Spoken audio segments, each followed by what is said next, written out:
everyone, I'm Dawn. Welcome to my channel. Thank you for visiting with me today. I'm really excited about my shirt I'm wearing today. These nice bell sleeves. It's cropped though, and I'm not ready for it. Tina's trying to break in, so we'll let her work on that. Today we are going to discuss Halloween Ends. Now, I wasn't looking forward to this movie. I really wasn't, because I don't want it to end, for one thing, but I just wasn't looking forward to it.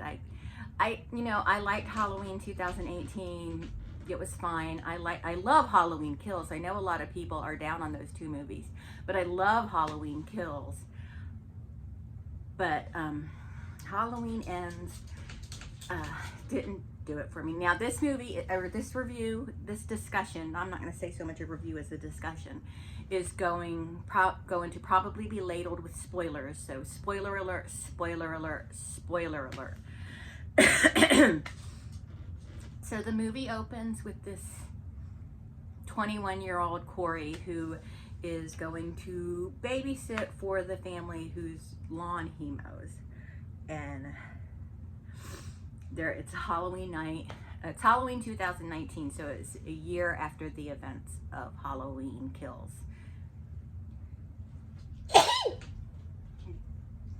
And hi Tina, you did it. You worked hard. My dog can open doors now. If you think that's something, she can also open it from this side too. Yeah. She's like a cat in a lot of ways. But anyway, back to the movie. So he's babysitting for this family, and the little kid, I don't know, he's 8 or 9 years old. He ends up locking Corey into like a storage room or whatever. And maybe an attic, I'm not really sure. The house is really big and majestic. And he's trying to kick the door open because he's panicking and he's trying to get out. And he kicks the door open, the door smacks the kid in the face, and the kid goes over, falls over the banister down to the ground floor and is dead. And this happens as the parents are walking in. And so obviously it was an accident, but Corey gets charged with manslaughter, and I don't know if he goes to prison for a little while or what, but fast forward 4 years later, and he's out, you know, doing his thing, and he, still no Michael Myers.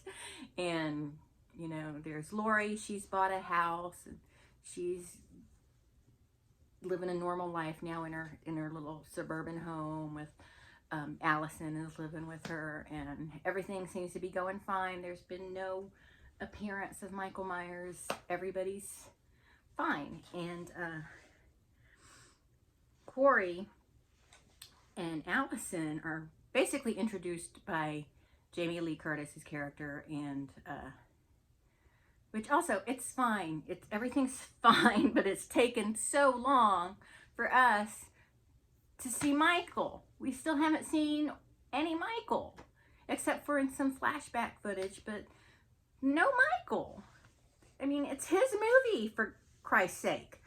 And so, and I understand they got to show where Lori is in her life and all of that, but I just didn't really care for the Corey angle so much. Story-wise, Corey's story was good, but that could have been a standalone movie, I think. So there's these bullies at the store, and Lori kind of rescues him from the bullies, and the bullies catch up with him after he leaves a Halloween party that he went to with Allison, and they throw him over this little overpass or bridge or whatever it is, and he lands like under the bridge, and his body is pulled away. Well, that's Michael pulling him into the like sewer, or this like thing where I guess Michael's been living for the last 4 years. And again, spoiler alerts, I don't care. And he's I'm like Ricky Gervais, I don't care. I don't care. But he doesn't kill Corey. For some reason he's holding Corey by the throat and he's looking in his eyes and sees what happened with Corey and he lets him go or something. I don't really know. I don't understand what happened here. I don't know. Is Michael getting decrepit?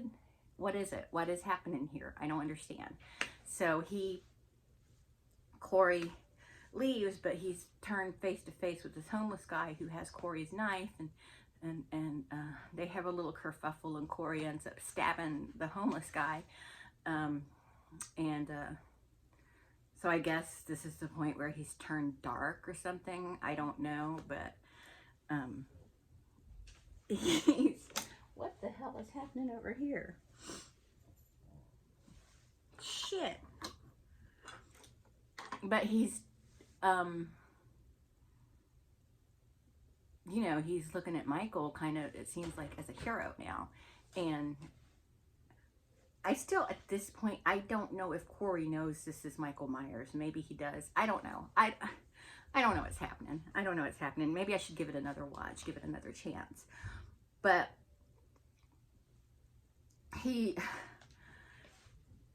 Allison's ex-boyfriend, or on again, off again boyfriend or whatever, is this cop, and he's trying to talk to Allison when Corey and Allison are at this little restaurant, and Corey is annoyed with him, and so he thinks that he's suspicious because he is the kid that, you know, the whole town judges him because he did kill that kid on Halloween a few years earlier, even though that was an accident, but, you know, people still think he's a psycho. And so he follows him. He follows Corey, the police officer. I think his name was Paul or Doug or something. But anyway, he follows Corey to the sewer.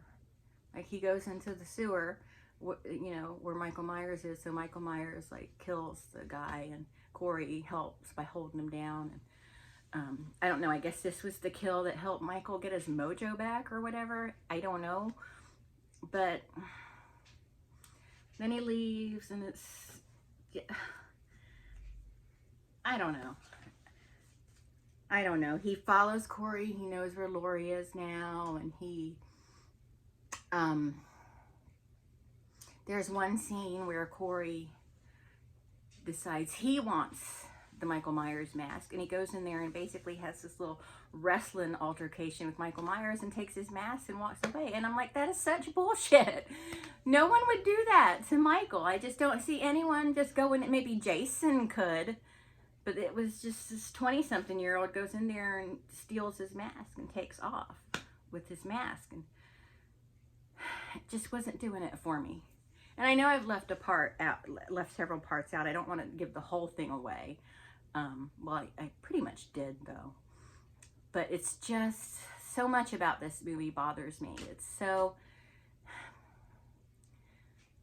I felt like they really disrespected Michael Myers' legacy with this movie. And I know that sounds dramatic, but I really feel that. I feel like they just said, let's just end it already, you know? I don't like how they ended it, and I won't give all that away. I don't like how they killed him off.